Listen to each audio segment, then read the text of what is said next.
We have never had guests like you guys before. I worked with this really small investment house. They made shitloads of money. Long term, you'd make more money in a McDonald's franchise than you would in a buy-to-let. There is a way to love what you do, even if you're working really hard, but not feel like it's really hard work. So basically, a lot of the McDonald's that most of us would see are owned by individuals just like you guys. Yeah. Our parents arrived here with nothing. They worked 12, 14-hour days, 7 days a week. We went to a really good school, but we lived in a different area to where most of the other students lived. It certainly made me feel I want what I see other people around me having. How do I get there? When you go through the whole interview process, it's quite nuts. I just thought, God, if I go back to banking, I will never see my child. I am in the process of selling most of the properties I have because I hope you guys are excited to get into this episode. Don't forget, if you would like to purchase an investment property in Dubai, make sure to fill out the form below and book a free consultation with me. Welcome to the Building Wealth with No Borders podcast with me, Lamide Elizabeth, where I'll be bringing you guests from around the world to share their strategies on building wealth.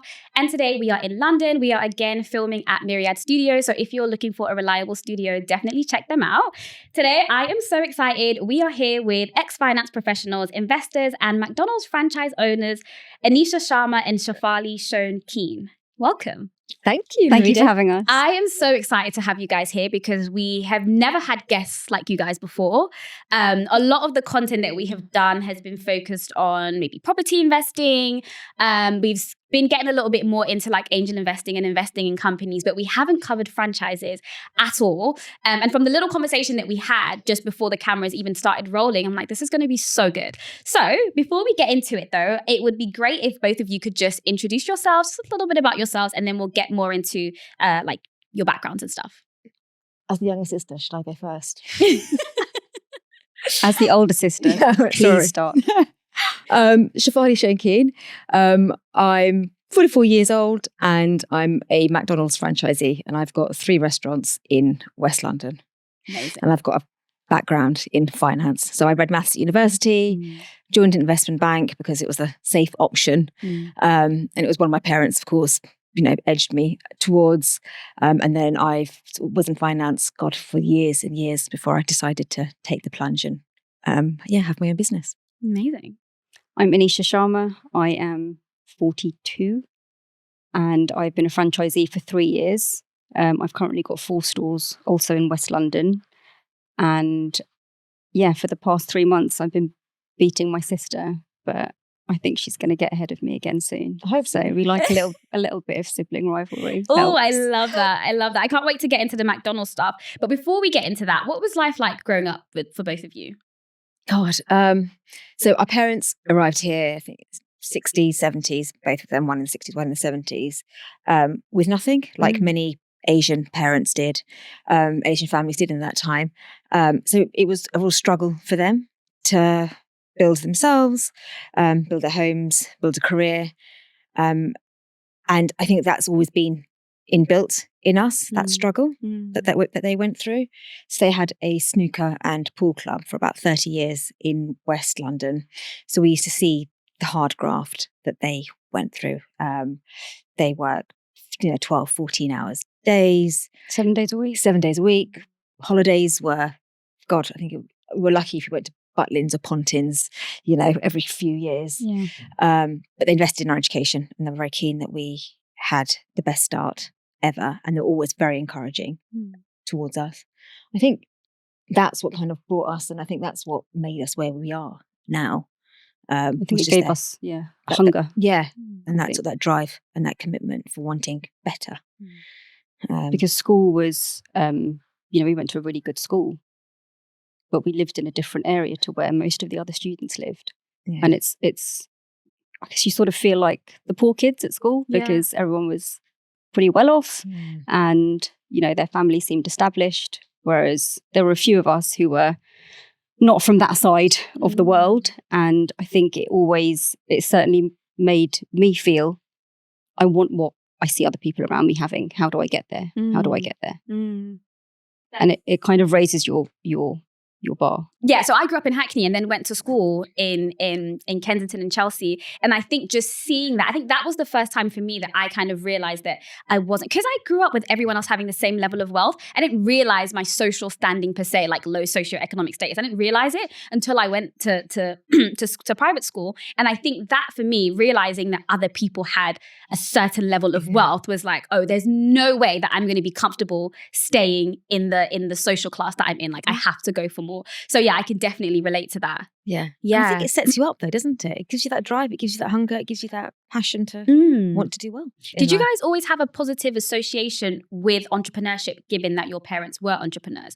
Because sometimes you find that I found that some of the people that I know whose parents were entrepreneurs, because they saw the ups and downs, they were like, no, I need something stable. Or sometimes you have other people who see their parents have a stable job and realize, oh my God, my mum or my dad or whatever works so hard and she's not financially rewarded for it. And then they go through entrepreneurship. So it can kind of shape you in two different ways. Like, what was your association with entrepreneurship, seeing your parents?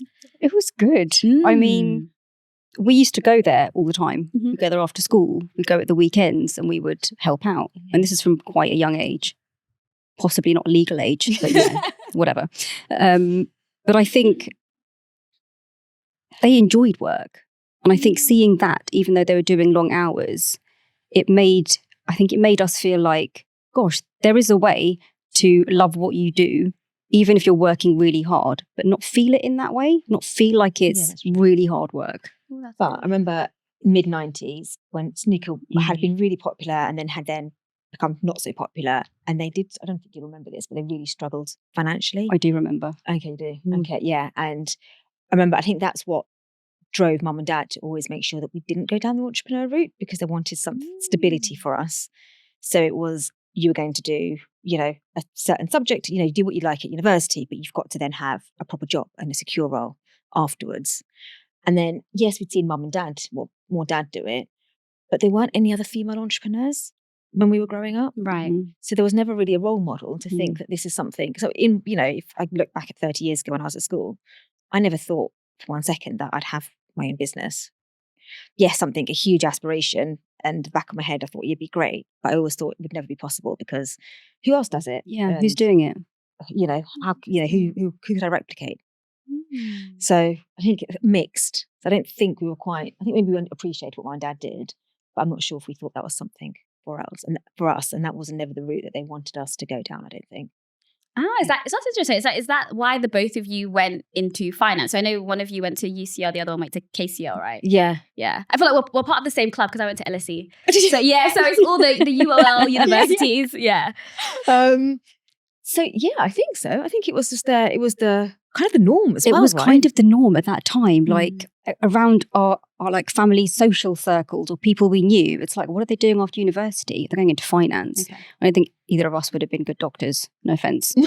But it was, and especially in an Asian family, there is a certain amount of talk and momentum towards, be a doctor or be in finance or be a solicitor.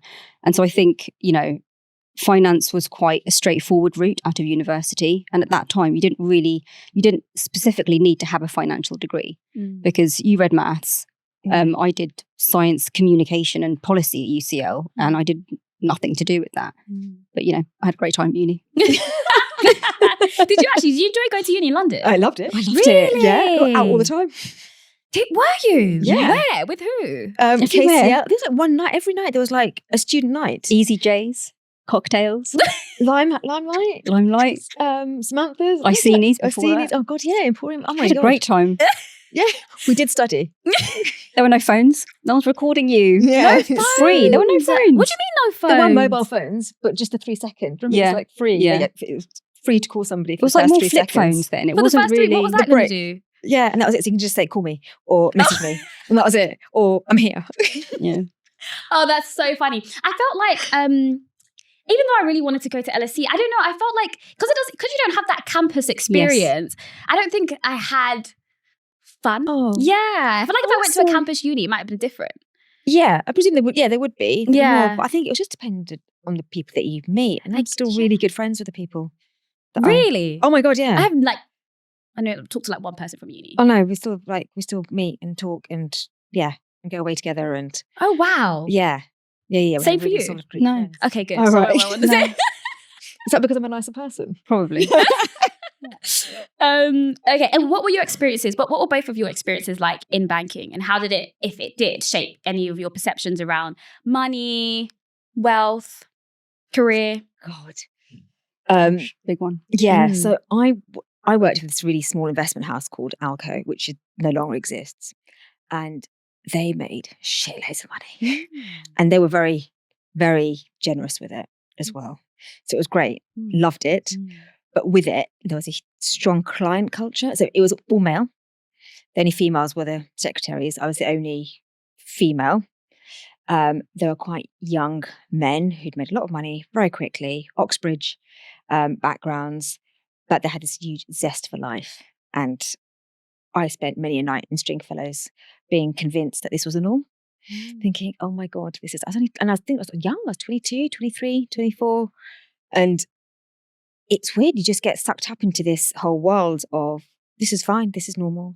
You've got nothing to worry about. But deep down, you're thinking, I don't feel comfortable with this, or this is not what I want to be doing. Then the financial rewards were so strong that you just kind of go along with it.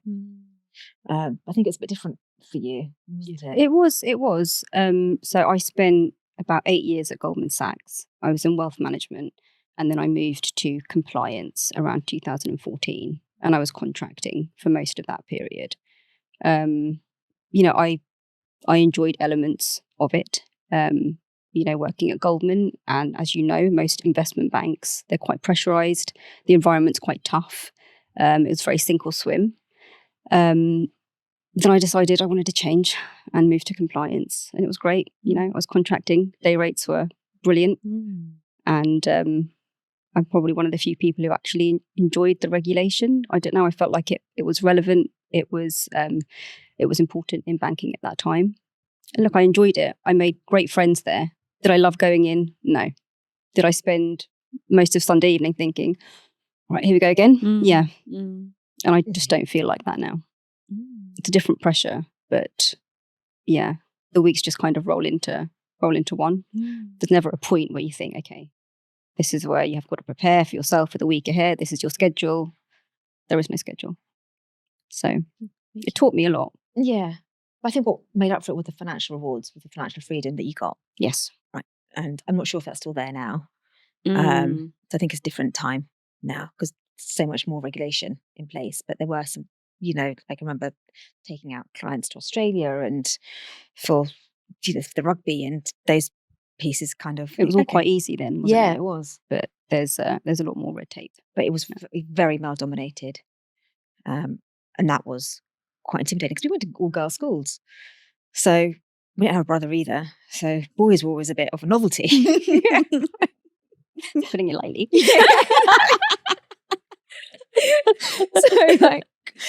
So then all of a sudden we're working with them all the time and the male energy. The male energy, it's very strong in a bank. Yeah. And there's not many women who are, at that time, who were very senior, who you would kind of want to emulate. Yeah. Or if they did, you would see that they weren't really able to have any balance of a family life because it's almost like what they had to visibly trade off to show that they deserve to be in that position. And that's something I never aspired to because I just thought, what's the point in having it all if you never get to see your family or your kids or have any, have a break? Yeah. I was going to say, how did that make you feel, like not seeing any senior women or even just working with majority men in general? Because what I saw, and I spoke about this with another guest, is that some of the women that were then trying to climb up, they would start imitating men. Yes. Like the way they would sit, the way they would act. The way they dress. The way they dress. Exactly. So they can't be too feminine because if you're too feminine, you wouldn't be taken seriously. Yeah. And I struggled with that. And there was no role model really to don't show your emotions too much. Yeah, don't show emotions. Yeah. Oh God, that was never. And we didn't actually. You had to be really professional, but it was hard. It was really hard. And looking back at it, I don't know how we kind of got through it. You just did, I suppose, didn't you? Because you didn't know any different. Yeah. But I was quite lucky with the crash. my husband is an investment banker, and he said you should get out because I think it was going to be one of the first impacted. And he was right, and it was. So then I moved across to the construction, like an engineering company, and worked for the finance team there. So I got out before, and that was a lot more holistic. It was a bit more, even though engineering isn't, but it was just a lot more friendly an environment. And I'm glad I got out when I did. Yeah, I was quite fortunate actually. To do that. Yeah. Did you ever feel like I remember when I realized that, like, okay, I don't think, because I used to look up to, like, I really wanted to go into investment banking, and I thought that I was going to like climb up the ranks and I was going to be there forever and whatever, make MD, I don't know, whatever.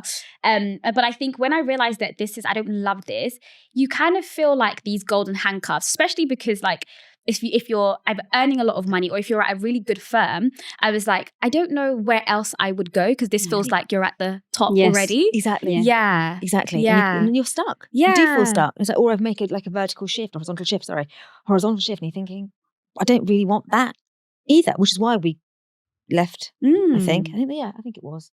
We wanted more time on our terms, I think, not being beholden to somebody else. Yeah.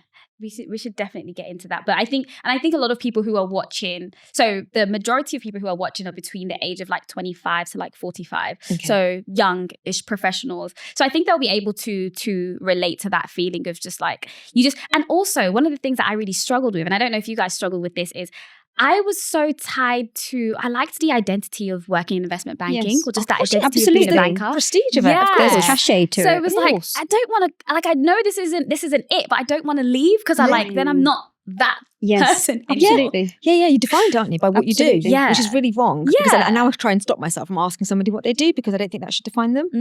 But you are. But at that time, that was what you. That was and you think defined. This is me, and then who am I if I'm not here? Yeah. What do I tell people when they ask? What do I say? I'm not there anymore, or I'm not doing this anymore. What are they going to think? And the truth is, they're not really thinking anything. Yeah. I love that. So before you both went into franchising, did you get into property investing? Because the title that I saw of you guys that really caught my attention, it was Sisters Ditch Buy to Let and Invest in 7 McDonald's branches. I love that. In the Telegraph, right? And the first sentence was, I've got more restaurants than my sister. Is that the one? Is that the one? Lovely. I didn't say it like that. Well, you did. Okay, well, that's how it came across. Thanks, sis. You're welcome. So was you guys into property investing beforehand? Yeah. So mum and dad were really keen that the first paycheck culturally is supposed to give to your parents. Yeah, we have that too. Yeah. I don't agree with that. They didn't want it. Oh, they said invest it. Oh, nice. Yes. My mom took it. She invested it for you. You never know. Maybe. And they said invest it. And it was dad that said, look, there's this, there's a bunch of flats going for sale in E1. His friend was buying a property in there. Why don't you do the same thing? And that was 23 years ago. And I still got that flat actually. Yeah. So yes. And did you guys start buying up more, or was it just like the one? A few, yes. Just because it felt like you're earning money. What do I do with it? It was a safe investment, right? And one that you don't really have to get too involved in. It didn't take up too much of your time, especially if you've got a corporate role. It felt more passive. Yeah, for sure. So yes, we did. So in time we built up cash flow, put into investment, put into property investment, built up cash flow. Together or individually? Individually. Okay. We fight too much. Yeah, we'd argue too much. Yeah. Yeah. Everything's separate. Except clothes. We share clothes. Do you still share clothes? Yeah, we do. The top. But she put this in the I'm going to give it to a charity shop. So then I just picked it out and thought, I actually quite like this. I love that. It's recycling. So when you were younger, I'm sure one of you would have hated the clothes thing. Or did you love it? I wish I had a sister so we can share wardrobe. No, I was a bit bigger than she was. She was always been really slim and I was a bit robust. So, but okay, you look great now. Thanks. After years of therapy. But she used to borrow my clothes and then give them to her friends to borrow. Once or twice. No, you're lending, you're passing on the lending. Yeah. We both kind of did it, me and my friend. But you know what would annoy me is that I didn't stretch her stuff. And then that would, and then mum would come along and just tell us both to shut up. So I love that. So sorry, back to you. No, I love it. I love the tangent. So when did franchise come into the picture? And also, can you explain what franchising actually is? Yes. Yeah. So franchising came into the picture. Dad mentioned it years and years ago. I should have invited your dad, you guys, because he seems really instrumental. Yeah, mum. Your mum? Mum, Both of yeah. them, really. Both of them. It's amazing. Mum was always the pusher. You can do anything. You can do anything. Oh, I You love. deserve to be here. Oh, Yeah. Don't be shy. Don't be afraid of anything. I love. Sorry, I cut you off. Go ahead. No, and Dad had, he had the idea of franchising. And I think he was thinking about doing it, but he thought, look, I'm not going to do it. I'm too old for this, but you two should look into it. And then I actually went to meet a franchisee about 12, 13 years ago and just talked to him. He was a friend of a friend of a friend, and just talked to him about what the process is like. And I had no idea at that time. I didn't appreciate how hard someone would have to work in a McDonald's franchise. So the idea is that, so for me, I was thinking, I want my own business, don't know what in, and toyed around with lots of ideas with a friend of mine, actually, from a university friend of mine. And we were actually thinking of developing a makeup brand for Asian and black skin, like mineral-based product. This is about 10 years ago, but we couldn't quite get it off the ground, and it didn't, and we were both, and she's at UBS, and I was at Costa at the time. We're thinking, doing that, starting that, I had a young family, then trying to work, it's just all too much. And it just didn't feel safe enough, or feel that it could potentially be successful for me to stop my, current job, my career. And it was Dad that mentioned franchising because it's a safer option. So you work with McDonald's and you own and operate their restaurants, but they provide you support in terms of advertising, in terms of providing you the restaurant with people. So it's kind of, you're working in partnership with somebody in a business. The business is yours, but they give you the support and the tools to make it a success. So it's a tried and tested model, right? Yeah. There's a structure in place. And you basically, from day one, when you buy your store, it's a running restaurant. It's already going. So you're not having to come in and necessarily find people or build a team. It's there, and it's up to you how you mold that team. So juicy. But when your dad brought franchising to you, how did he sell it in a way that made you think, oh, this is actually something that I would want to do? Because I think especially if you haven't heard of it before, it would just be like, I don't know, I would have just thought like, because property is it sounds, I wouldn't say sexy, but like everyone talks about it, right? So it's easy to, if someone says get into property, it's like, okay, cool. But franchising, I guess for me at least, it's so, you don't see that many people doing it, that if someone brought it up, I don't know, they probably have to sell it to me quite well for me to think, oh yeah, actually that could be quite good. I think we grew up with McDonald's as a part of our life. Growing up at that time, it was, Mum and Dad would go to the casino on a Friday night. We were far too young to be left at home, but we would be. And it'd be like, we're going to go to Blockbuster in Feltham and you can have a McDonald's. Be quiet, girls. Go to sleep. Enjoy. And McDonald's was the thing. You have a birthday party, you go to McDonald's. So I think growing up with the brand and feeling that excitement around it, then to talk about franchising with McDonald's is very different than talking about franchising with, I don't know, a tuition startup or something. There's a level of buzz and excitement just around the brand, because you can have a conversation with anyone and they're going to know what McDonald's is. That's very true. And it's a business, it's a company that we've grown up with and our kids are also growing up with. And it's iconic today as is, 50 years ago. And it was 50 years last year in the UK. But interestingly, so franchising, I think for me, it just felt like a safer option. So like, I want to start a business, but I want it to be successful. I don't want to have the really turbulent first few years where it's make or break and I could lose everything. So it gave that security. For me, it was all about the security that it would give in having my own business, but having that support as well. So that's why franchising makes sense to a lot of people. And it's in their interest for you to succeed. So you have one restaurant and then you grow depending on how good you are operating that one restaurant. And the sky's the limit. There are franchisees that have, say, a couple of restaurants. There are some franchisees that have 20 plus restaurants. And it's just, I think like one of the things I've felt is it's a people business and we just happen to sell burgers. So everything's about your people, because if your people are happy, the customers are going to be happy. And I think when you go through the whole interview process, which we'll talk about, it's quite nuts. You learn this and you get to go and work in a McDonald's for 5 days as a crew member. Yeah. How was that? I was in Liverpool. I don't think they'd seen many brown people there where I was. Well, I was in Milton Keynes. It was similar. Yeah. It was great. It was though. quite good It was fun, fun. actually. Yeah. You're doing like, it's humbling. You're working on fries and you're like serving drinks to customers. They have no idea who you are, what you're doing, why you're there. You're just anybody. But you're standing all day. Yeah, it was fine. But you're Get those steps in. Yeah. Win-win. You're working with like a fun bunch of people. And you're working with young people. Mm. And we don't really, your kids are older. Yeah. I have a 5-year-old, but I don't get to talk to like teenagers otherwise. Like, what are they thinking? What are they doing? How are they different to when we were growing up? Yeah. What's on their mind? What's cool? I don't know. Talk to some kids, find out. Yeah, exactly. And they're like, oh, you 18 too? I'm like, yeah. That is so interesting. So what does it take to become a franchisee? Grit. Yes. A lot of grit. The interview process is quite long. So it's a 20-year commitment when you have a 20-year commitment. 20-year commitment? Yeah, that's your term for when you get a restaurant. Wow. Yeah. Okay. So it's like a marriage, right? So you have to be completely sure, they have to be completely sure. So there's an interview process where you have to present, why you think, why you'd be good at it, your transferable skills, what you do for the community. A huge focus is on the community and what you do to give back.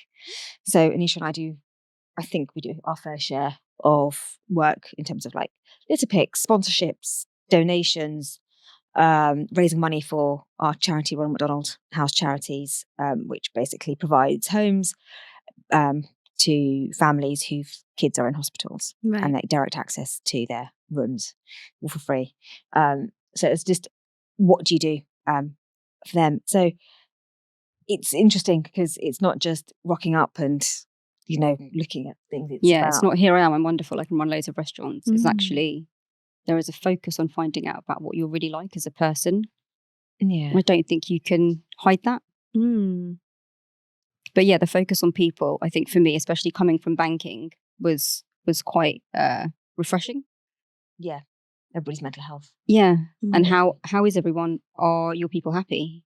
Are you nice to them? Are you going to be nice to them? That was a lot of culture of kindness in leadership, which we both adopt. Yeah. And were you guys, before you did the franchising, were you already in managerial roles at your workplaces? We were. And did they need that? They look for that? Yeah, they look for leadership roles. So you need to have led a big group. So I used to work in M&A.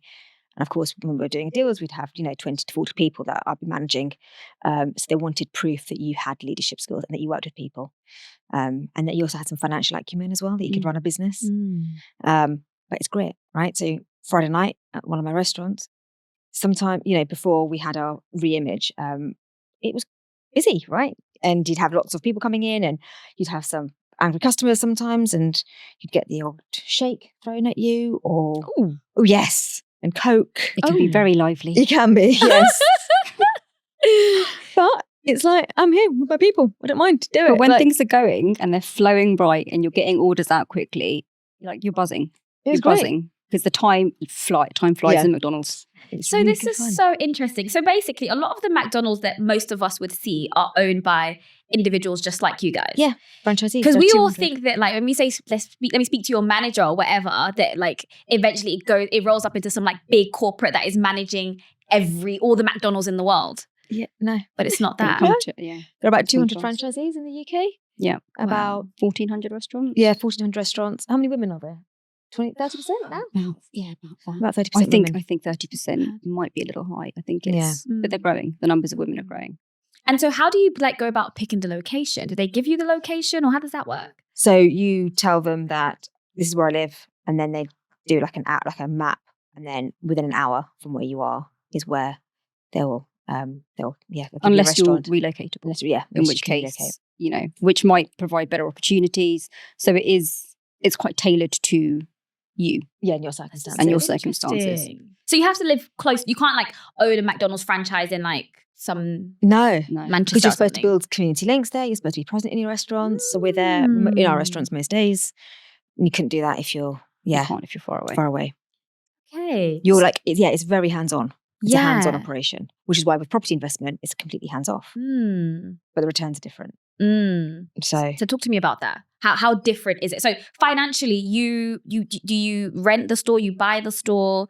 What do you have to pay for? You rent it. Okay. So basically McDonald's are the overarching. The overarching owners. Right. But it's your business for that term of 20 years. So you're kind of like leasing. Yes, exactly. Effectively. Okay. A 20-year term. Right. But then the cash flow comes to you or comes to McDonald's? It comes to us, and then we give them a share. So we've got limited companies, separate limited companies, and that's how you go about the structure. If you're enjoying this content, please don't forget to hit the like button and subscribe. And if you would like to become an international property investor in Dubai or in the UK, the link to book a free consultation will be in the description box below. If you're not quite ready to invest yet, check out the affordable video courses that will also be linked in the description box below. And if you would like to relocate to Dubai, set up your business in Dubai, or anything else related to relocating to Dubai, check out www.theprofessionalnetwork.com. But I'm guessing the cash flow is so much, it would definitely be so much better than you would get from like a property, right? Yes and no. Okay. So a few prices have gone up, costs have gone up a lot, and we haven't passed them all on to the consumer. So it's a penny business. So you don't make money from one franchise. You need a good handful. You need economies of scale. Okay. Which you can only get when you've got plenty. Oh, interesting. Yeah. But so you don't benefit from the economies of scale of other franchisors? No. Because we're all separate businesses. Yeah. So we've all got separate business owners. Teams in place. So as long as you can spread that team further, it's more lucrative for you. So interesting. You've got debt to pay, so it's expensive. You put in your 25% of that restaurant, and then 75% remaining is from a bank. So then you've got to pay that over a certain amount of years. So it's not a quick money making scheme. It's a long term, 20-year investment, and that's so interesting. Yeah. But I'm guessing that when you do get to a good number, then it becomes, because otherwise, why would you do it? Exactly. So yeah. Then when you later on, 10 years time plus, whenever you've paid off your debt, and then it will be more lucrative. Damn, that's a long time. Yeah. Yeah. But I don't know. Nothing's easy, right? It's so true. So you've got to put a bit of hard work, a bit of elbow grease in there. Yeah. A lot of elbow grease. Yeah. Literally. Yeah. Literally. What's the ability to kind of, so when you think about like, let's say building wealth by being a franchisee, how do you pass that on? Can you pass it on to like your children or stuff, or like how do you create like a legacy from it? So potentially you can pass it on to your children, but it's not a given that, just because you think your kid's wonderful, that they have to go through a process too of being interviewed and seeing whether that they are too suitable to carry on the franchise. Right. And I think our kids are so young, it's not something we've really thought of yet. But there are lots of older franchisees that have what they're called next gen, second generation, and their children are taking over. So they've been through the process, they've been through the interview process, and they're taking on restaurants from their parents. In America, and I think in other European countries as well, it's quite common to take over. And it's something that's coming here as well.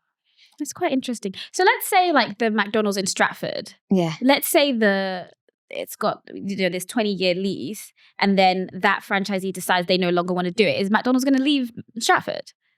No, then they'll find someone else. They'll find someone else, they'll bite back, or they'll say there's another operator locally who can potentially buy it from you.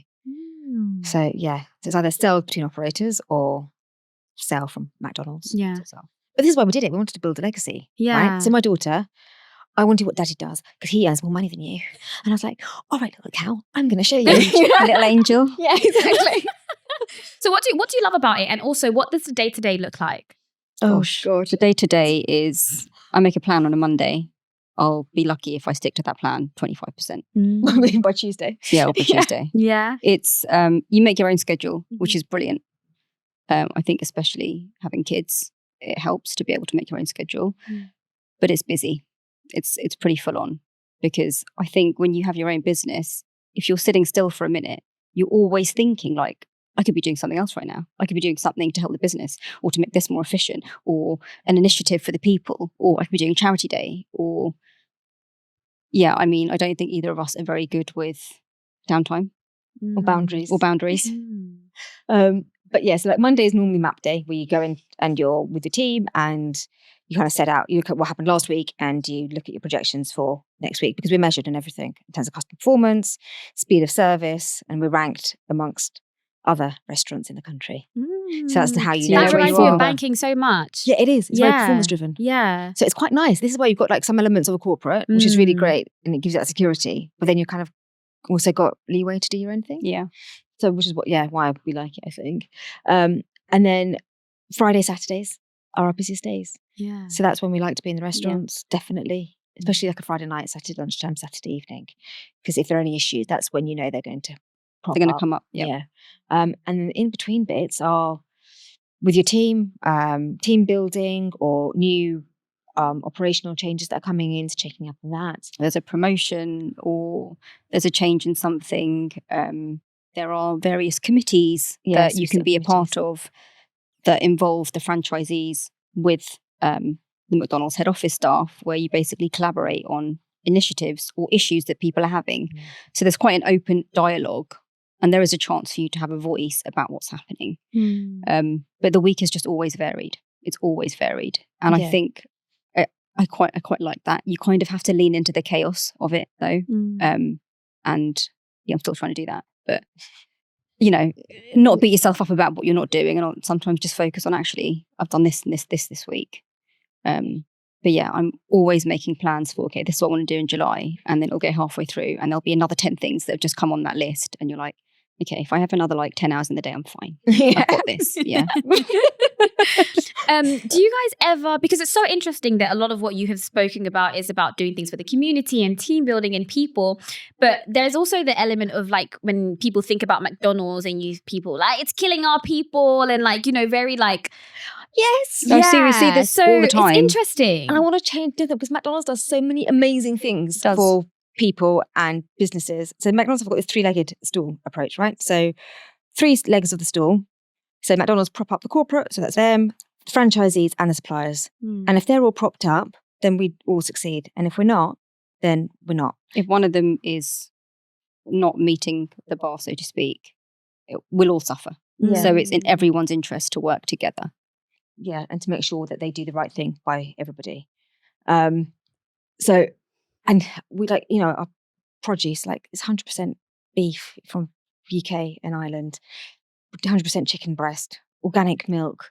So fair trade coffee. Yeah. It goes on. The provenance is strong. Yeah. And I think people aren't aware of that. Exactly. It's top quality. We do sponsorships, we do donations. Apprenticeships. There's a huge wealth of courses online and in person to educate yourself in all sorts of things. And careers in hospitality as well. So a lot of our senior management team started off as crew members and worked their way up. So there's this piece that, that I think gets tarnished, I think, a lot, which I get quite upset about. There's so many good things that we do. The food focus is interesting because I think what it comes down to, people have got a choice. So if they want to come in and they want to have a burger, that's fine, right? All the information is there for them to make that informed decision. And if you don't want to have fries that day, you can have a side salad or you can have a fruit bag. So there are healthy options as well. Or a grilled chicken wrap. Yeah, exactly. And they're delicious. So it's up to them it's up to the consumer. So we're not forcing anybody. We're just providing options. And we do eat it because no one's got time. Ask you that, actually. No one's got time to be making packed lunch. Exactly. No one's got time. So we do eat it. What's your favourite? Fries on a Friday. Fries on a Friday? Fries on a Friday. Is that a special thing? No, that's just what... Just fries on a Friday. Yeah, we have fries. I love McDonald's fries are the best though. They are. The best. Yeah. Especially when they're boiling hot and they're well salted. Yeah. It's fantastic. Yum. I love that. I think one of the things that's so interesting for you guys that are watching is because, and what I love about your story is when you were talking about building the makeup brand and stuff is, I'm not sure what it was like back then, but now there's such a big emphasis on young people starting a business and becoming entrepreneurs and stuff. And we see so much of it on social media where we have lots of influencers and I think some people might even feel pressure to start something because it's why do you have a 9 to 5? You should do your own thing, whatever. That's how you build wealth or whatever. But it's also very difficult it's not easy coming up with a business idea and getting it to succeed and but then the idea of franchising, not just with McDonald's, but in general, where you can basically, you're borrowing someone else's business. Yes. Exactly. Yes. Yeah. And copy that's already tried and tested. Yes. And then you get to run it yourself. So you still have that element. You're still an entrepreneur. You're still running your own business, but you don't have to come up with, oh my God, what's the website? What's the name? What's the logo? Who am I target? It's really interesting. Yeah. Oh my God, because McDonald's have got a huge budget for marketing. It's great. It's done for you. Yeah. So you don't have to do that, all the radio And ads. that stuff being taken away is huge. Yeah, it lets you It's focus huge. on the Because you just operations. focus on, So I think it's a really interesting opportunity. I think, for those who are watching to just kind of think about it, whether you might be suited to that. Because not everyone has a groundbreaking idea of No, they don't. it's going to change They the don't. world. I didn't. I never But had you a still might groundbreaking want to be an idea. entrepreneur. Yeah. And also navigating that path where you do have an idea, it's quite solitary. And if you don't know who to ask for advice and you get stuck, I think that can be quite daunting. Whereas it feels like there's a method, there's a path that you can follow here, but you can also have influence in what you're doing. So there is, I think, having the element of both, where you've got the opportunity to make impact and to build a culture, but you can do it within this framework, which is tried and tested. Everyone knows McDonald's. And What's your relationship with other like franchisees? Franchisees? Yeah. And like, do you guys like, I don't know, do they become your friends? Is it a really good way to like kind of network? And what are their profiles as well? Are they similar to you guys in terms of where they've come from? God, it's really mixed. So there's a lot of people that have come internally that started off as crew members. No way! Yes, I know. Actually, we should focus on this more. Yeah, so they like started off as a crew member, like 15, 16 minimum age that you start working, and then they've worked their way up. Moved to the head office. And then decided they want to do franchising. Yeah. So I think over half are from internal, what we'll call internal. That's sick. Exactly. That's sick. It's great. Yeah. And it's such a lovely story. Like, you started off here and now look where you are. But the opportunities that's wealth there. building. That's insane. Exactly. Yeah. Okay, that's exactly. interesting. Okay. Yeah. And we're really good friends with so you're in regions. So we meet up quite regularly. Last night we had a dinner. We met up with the majority of the franchisees in our region. And it's actually quite fun. They're all similar. We do try and help each other. Yes. Especially when there are new people who are joining. You remember what it's like that first year. It's quite overwhelming, you think, oh my God, I'm in charge of like 100 people, and what if I do the wrong thing? And, so having people around you who are maybe a few years in and asking them for advice, it's a good community. It's a helpful community. And there's always someone you can call, apart from each other. There are other people that you can call and say, like, I'm stuck with this, or what did you do with this? Or, it's a benchmark and it's helpful. Have you guys ever wanted to quit? But there's a day that you was like, nah, can't do this anymore. It's too much. I think with anything, you have those days, right? And it's not even necessarily because it's McDonald's. I think the times when I felt in most despair is when trying to balance being a mum with the business. And there are times when naturally you just feel like you're tearing your hair out because there's not enough hours in the day. I don't think I've ever really wanted to quit. I think it's one of those fleeting thoughts that you have when you're just in a moment of despair, because life can be a lot. But I don't regret the decision. I think it's the best thing we've ever done. Oh, I love that. Yeah, definitely. Yeah. Yeah. And you have hard days. Yeah. And everything. Yeah. But not enough to want to quit. Yeah. Not even when someone throws a shake in your face. No, because I'm just like, God, his day's worse than mine. Yeah. For him to like, well, that is out. A very nice way to put it. Because I don't know what I would do. And I'd rather it happen to me than to my staff. Yeah. Because I can have that conversation with them. But my staff are a bit younger and they might feel a bit more scared or, This is why you're the manager. Because, yeah. So I'd rather do it, than protect them. Then they, definitely. Oh, wow. Yeah. Wow.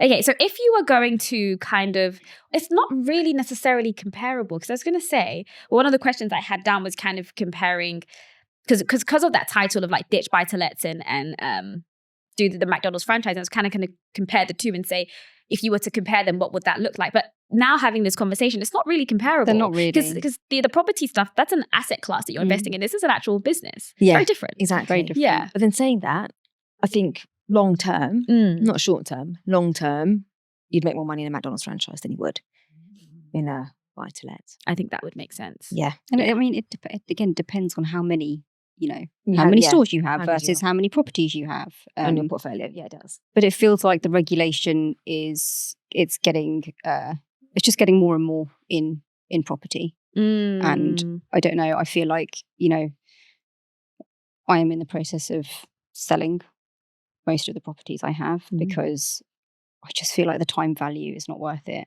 And it's my husband who will be, going to fix a shelf or whatever, and who's got time? No one's got time.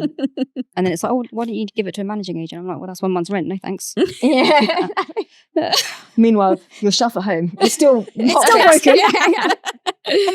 Amazing. I love how you both seem to be building wealth together, even though your businesses are not together, but you have each other kind of going through the process. And I love how much you've spoken about your parents along the journey. How important has family been on your like wealth building journey, your career and stuff? Oh God, Everything. Yeah, everything. Yeah. Yeah, because they're the ones first investing in our education. They're the ones that pushed us to go into our fields, to buy the first properties, then to do McDonald's. And then, you can't do it. You need a village, right? You've got children, you've got family, you need a village to help get everything in place. Yeah. So, especially in the early years, and they still do that. My parents still cook for me. And they like drop me food around every week, twice a week. I love that. So, and they look after the kids. And so we couldn't have done it without them at all. I feel like if they weren't living like 20 minutes away from us, this would have been 100 times more difficult. Yeah. And it's just, I'll often go because my parents kind of live between my stores. So I'll just sort of pop in for, half an hour, I might have a cup of tea or whatever. And even just being able to do that, you forget sometimes, but it's a luxury. It's a luxury being able to do that. Yeah. And, they're your parents. They've got to listen to you moan, they've got to listen to you be happy, and they can't do anything because they can't give you back. So, and how important has sibling rivalry versus support been? Because sometimes that healthy competition is good. It's great, especially when she blasts it all over the Telegraph. And she sheepishly kind of calls at 6 o'clock saying, I didn't really say that. I'm like, I didn't say like that. Yeah. I actually said that we help each other if the other one is on holiday, which we do. But look, I think, we did argue a lot growing up. Sugarcoat things, she was a terror. Anyway. But, so she did it before me. I was on maternity leave with my daughter and it was the pandemic. And so much happened that year. My husband's brother died in the first wave. And you just started your training. And I just thought, God, if I go back to banking, I will never see my child, so I don't want to do it. And I thought I'm going to apply. But I asked her first because we live really close to each other and a lot of it is dependent on your locality and, where you are. I should have said no. Yeah, what would you have done if she said no? I should have done it anyway. I've already done it anyway. Yeah. So it's really pointless her asking me. I asked 3 times. Did you? Yeah. Do you remember? No. And you were like, no, you should definitely do it. You should definitely do it. Oh, that's a good big sister. Okay, let's just go back a step. I helped raise her children. Oh, God. Oh, he's back on I'm that. going skiing. Can you look after my 4-month-old? Sure. It was like 2 days. They're a joy. I love it.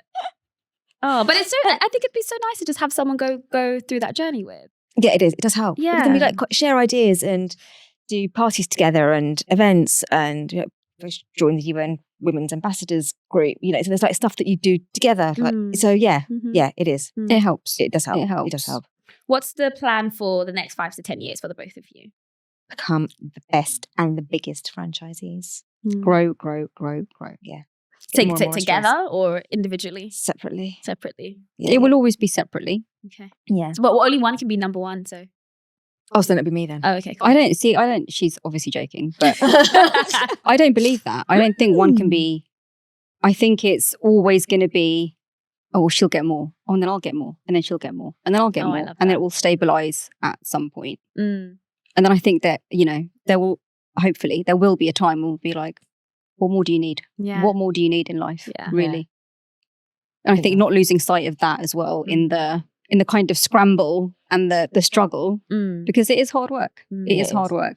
But I think the reason was that why we do it is because we have so much influence now. So I've got just under 250 people that work with me. I remember my first day when I started working, 2 Asian ladies came up to me and said, we've never had a female boss, nor have we had an Asian. And I never thought of it like that. No.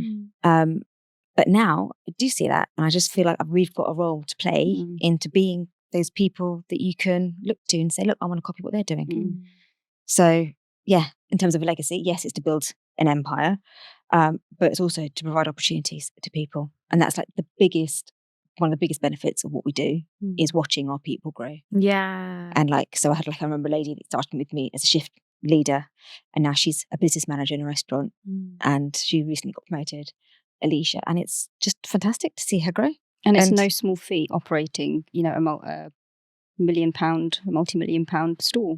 I don't think anyone can appreciate, unless you're in that role, just how many plates you are juggling and how many things you have to be on top of.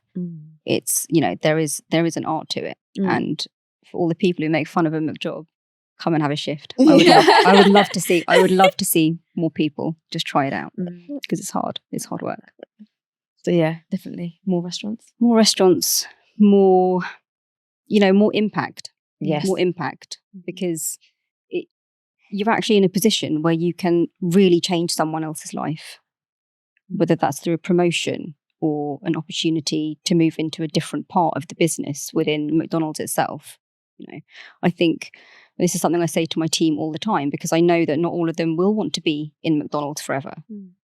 But as long as you can look back on your career and you can say, well, I was here with her, with this organisation, I grew, I learned something, it had a positive impact on me. Yeah. Because I think we all look back to like our first and our second jobs, and it's impactful. It shapes your view of what your working life is going to be like. And it's such a privilege to be in that position and to be, you know, directly shaping so many people's views of what their working life could be like. I think it's not something to take lightly. So we're going to be moving on to the Wealth Woe segment, which is basically where a listener sends in a dilemma and they just want to get your opinion on what they should do. And if you're watching this and you want to send in your dilemma anonymously, I will leave the link in the description box. Okay, so I'm going to read. This person says, I'm 37 years old and really kicking myself that I've only recently started taking my finances seriously. I already have a mortgage, but the subject of wills, investing, pension, and financial freedom has only just really hit me. I'm embarrassed. Is it too late? And what's the best strategy? So what would you guys say to this person? No, it's never too late. Never too late. I started franchising when I was 40.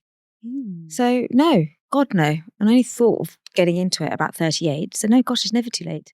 She's young. She's young. Yeah. What do you say? I think she's got plenty of time, and I would just map out some, I guess, vanilla investments. So look at stocks and shares, ISA, maybe consolidate pensions.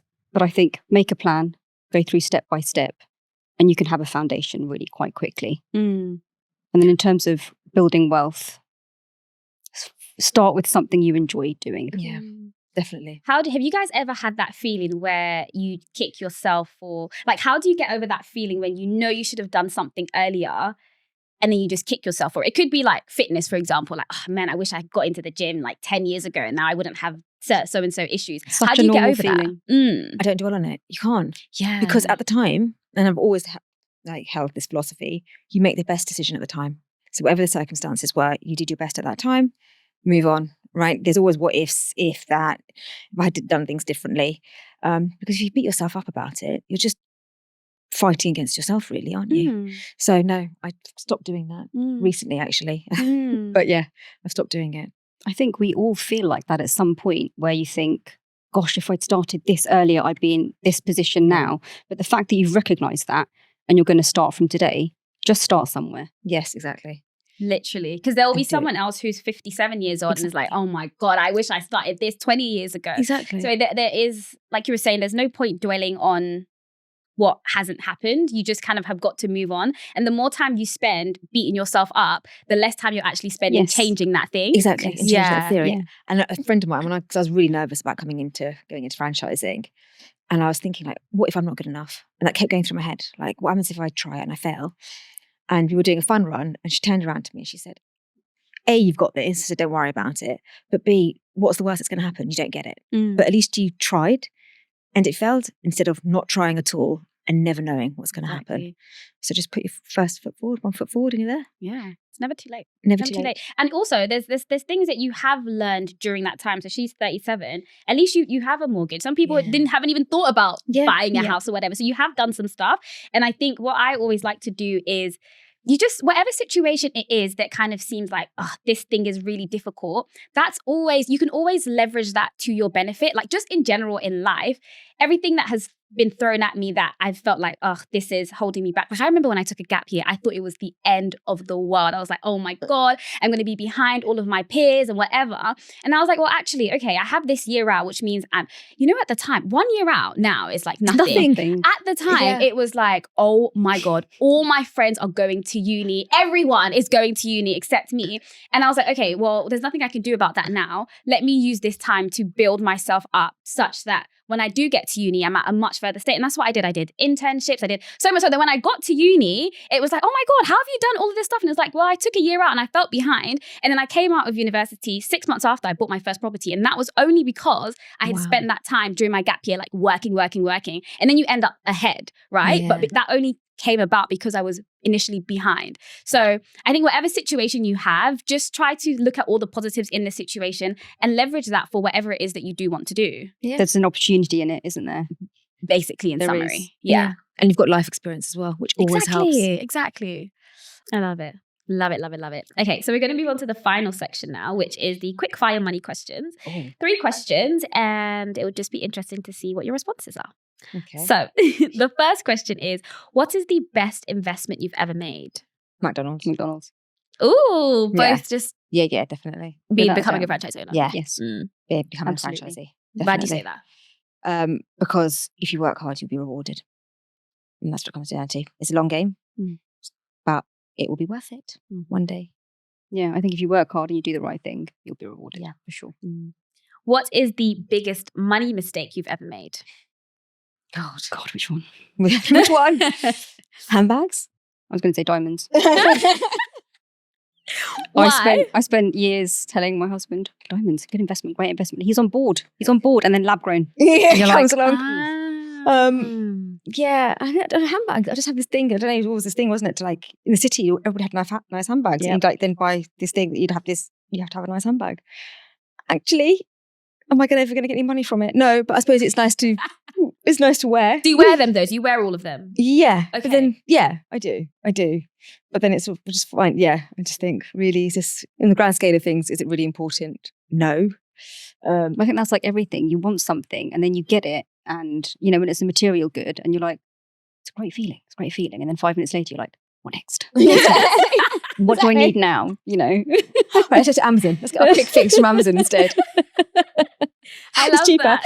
So interesting, because I think actually a lot of the women who've come on the podcast who have worked in finance have said very similar things. Like, it's been the material stuff that they have bought that they're like, actually, and that wasn't all that. No, it wasn't. I actually got do you know what dragged means, or is that too Gen Z?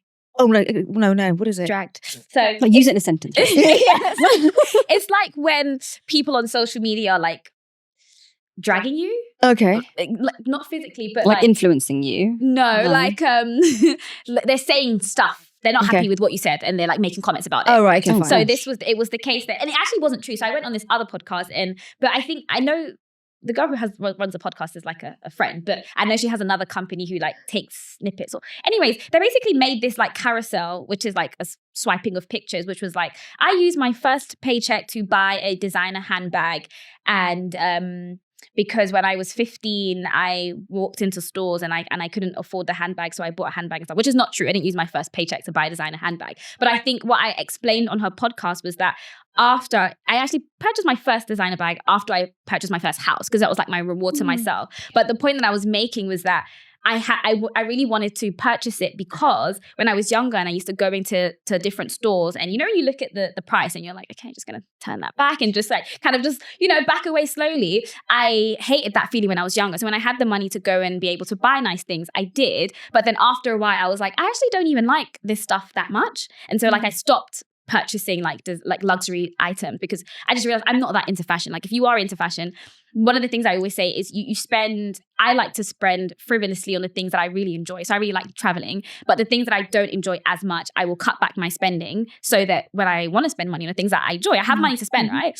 So I was kind of saying that, like, yeah, I used to buy these luxury things because I always wanted to when I was younger. So when I had the freedom to, I bought them. But now I'm like, actually, yeah, no. But they weren't a money mistake for me because I needed to do it for my younger self. Just to know that, like, I can do it. And now I'm choosing not to. And also you need to look the part then. there was a big element of looking the part. Yeah. And that was part of it. But now, but I got to say, I did buy one flat, which has not done well for me. Oh, really? At all. Flats are tricky though. Yeah. And it's actually the same value. No, for how many years? Nearly 10. Really? Yeah. Which is surprising in London. Yeah. It's West London, by Crossrail as well. But yeah. It's a lesson. It's a lesson. So you're both on this. You said bags and you said diamonds. Jewelry. Fair. Okay, and then the final question is, what is one piece of advice you'd give to someone who's trying to build wealth? Believe in yourself and network like crazy, because you don't know who you're going to meet or what's going to happen or who you're going to talk to that might open an avenue for you. I think I've realised that more and more. Just being out there and sharing ideas and talking to people, you just learn so much from what other people are doing or how they're doing it. And you think, I can take that, I'm going to copy that. Or they've invested in this. Oh, that's a good idea. Let me do that. Or there's an angel investment startup here. Let me look into that. You learn by just networking and just talking. I would say just start somewhere, even if you don't know where to start. I mean, ChatGPT it. Start somewhere. Take one step and then another one and then another one. Yeah. I think the overwhelm is what can put people off. Everyone starts somewhere. Yeah. And there's always a story. There's always a backstory to someone's success. Very few people wake up after 2 days of, starting something and they've made it. There's grind, there's hustle in the background, which people don't see. And enjoy the process. So people say it's like fixated, like even I think, like fixated on getting to X amount of restaurants. But enjoy the time that I'm getting there, not just focusing on that, because then it feels like once you get that, it's, it'll be the next thing. It'll be the next thing. But enjoy the time that it takes to get there. Because it is always the journey that is actually the most exciting. It is. It's up and down. Yeah. Yes. That's life, right? And actually getting what you want, I don't think it's the same feeling as the climb to get it. Yeah. That's the exciting part. And you're going to make mistakes. And it's normal. And you learn from those mistakes. We've made so many mistakes along the way. It's like little things that we've invested in or, things we thought that would be more lucrative. But that's part of it, right? And you learn and you move on. You mentioned angel investor. You're an angel investor. Looking into it. Same. Yes. I want to get more into it. I think there's opportunities there in terms of, building wealth, definitely. Amazing. This has been so, so, so good.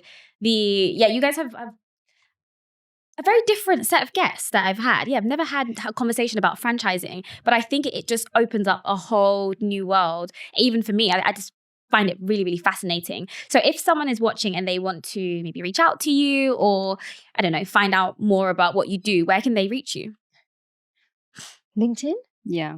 But I would say, if someone is actually really interested in franchising itself, especially with McDonald's, just go on the website. There are so many open days and seminars and things. Yeah. And they're throughout the year. And also, if there are loads of franchising exhibitions, so if you're interested in franchising as a whole, not just potentially McDonald's, you can go and talk to loads of companies that do franchising. So, Olympia, Excel, and I think they're both like twice a year. Yeah.